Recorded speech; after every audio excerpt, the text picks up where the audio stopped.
had the wildest client one time. He texted me. I had never met this guy before.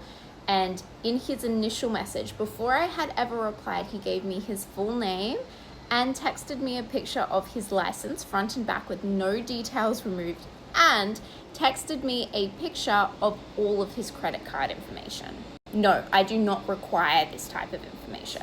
I told him to be careful about giving out this information and said I would be deleting it from my phone for security reasons. But once we went through with the booking and I asked for a deposit, he's like, well, can't you just take it out of the card information I gave to you, just run it through your EFTPOS machine? And I'm like, no one really has EFTPOS machines in this industry. So this work was decriminalized in Queensland last year, and we got discrimination protection, which means banks can't just be like, you can't have an EFTPOS machine.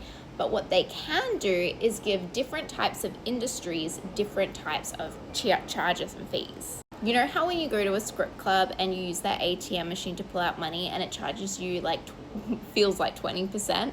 Yeah, that's how they get away with it. The problem is they really don't have to provide proof that our industry is a higher risk and therefore warranting a higher fee. There's literally no evidence for this. It's just stigma. So most of us don't have EFTPOS machines because it would be unfeasible. No clients would use them because the fees associated would be so high. And then not only are there fees for every transaction for the client, there's also monthly fees just to have the machine. You have to buy the machine or the paper, it's a whole thing. The costs are wild and just not worth it, honestly. Most clients also just don't want that on their bank statements. So they're probably not likely to use a card. Or they're worried about us stealing their information, which is still wild. Why this guy who I've never met and never talked to just gave me his credit card.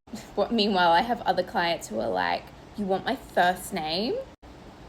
The other issue for us is that when you sign up to these things, you have to give your real legal details, right? Even if you have a company, it's possible for the client who does a transaction through an EFTPOS machine to find out your details if they know what they're doing, and they can do that completely legally. So although I would do something like this, it wouldn't bother me too much. A lot of workers, for very obvious reasons, do not want their clients knowing their full legal name, date of birth, that sort of thing.